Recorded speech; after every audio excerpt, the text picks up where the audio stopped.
चलो बच्चों question number 21 देखते हैं क्या दिया हुआ, ध्यान से देखिएगा कि the sum of all positive integer n less than 2024 such that n equals 13 times the sum of the digit of n। ध्यान से सुनिएगा, या तो ये सिंगल डिजिट हो सकता है, ये डबल डिजिट हो सकता है, ट्रिपल डिजिट हो सकता है, 4 डिजिट्स हो सकता है। ठीक है, तो एक काम करते हैं, अगर ये 4 डिजिट हुआ, कंडीशन क्या है, कंडीशन ये है कि भाई ये जो नंबर है ये इन डिजिट्स के सम का 13 टाइम्स होगा। ठीक है ना, ABCD equal to this number. अच्छा, अगर मैं इसका मैक्सिमम वैल्यू कैलकुलेट करूं, अगर मैं इसका मैक्सिमम वैल्यू कैलकुलेट करूं तो 13 इंटू 36 आता है, 13 इंटू 36 आता है, यही आता है शायद, क्योंकि ए का वैल्यू मैक्सिमम 9, बी का 9, सी का 9, डी का 9, अगर ये 36 छोड़ो या 40 भी होता तो ये इसका मैक्सिमम वैल्यू, ऑब्वियस सी बात है, ये तो 520 से होगा। तो भाई ये 4 डिजिट कहां बना, ये 4 डिजिट तो बना ही नहीं ना।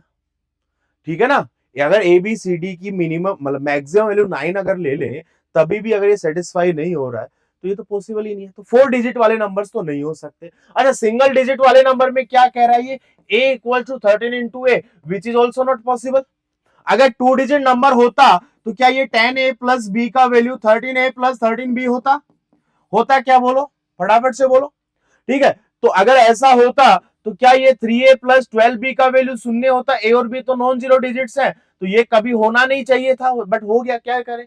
तो ये डबल डिजिट नंबर भी नहीं होंगे। अब हम बात करते हैं क्या ये ट्रिपल डिजिट नंबर हो सकते हैं, बिल्कुल हो सकते हैं, चेक करते हैं। अगर ये ट्रिपल डिजिट नंबर हुए तो 100a प्लस 10b प्लस सी का जो वैल्यू है वो 13 टाइम्स ए, 13 टाइम्स बी, 13 टाइम्स सी के इक्वल हो जाएगा। क्लियर है, ठीक है, तो यहां से क्या आ जाएगा बच्चा, ये हो जाएगा 87a equals to 3b plus 12c के इक्वल हो जाएगा क्या, 3b प्लस 12c के इक्वल हो जाएगा क्या। तो भाई साहब b प्लस 4c का जो वैल्यू है वो 29 टाइम्स a हो जाएगा, 29 टाइम्स a हो जाएगा। ठीक है ना। अच्छा, एबीसी क्या यहाँ पे डिजिट्स है, एबीसी क्या यहाँ पे डिजिट्स है। लेट सपोज a का वैल्यू 1 अगर आपने ले लिया, क्योंकि मैक्सिमम तो यही जा सकता है, आउट ऑफ रेंज तो यही जा सकता है। दूसरा, अगर आप देखेंगे तो b प्लस 4c का मैक्सिमम वैल्यू जो है वो 45 हो सकता है, कब, जब b और c दोनों ही 9 हो जाए। ठीक है, अच्छा अगर ये 45 हुआ तो भाई ये 29 से या तो 29 होगा, 29 के बाद सीधा ये 52 58 होगा, फिर ये 87 होगा, तो वो वाला केस तो हो ही नहीं सकता। तो only possible value of A is 1, only possible value of A is 1। अब बचा क्या, b प्लस 4c का वैल्यू 29 हो जाए, b प्लस 4c का वैल्यू 29 हो जाए। अगर बच्चों c का वैल्यू मैंने 7 ले लिया तो b का वैल्यू मेरा 1 आ जाएगा, क्योंकि 4 से हो जाए 28 प्लस 1 29।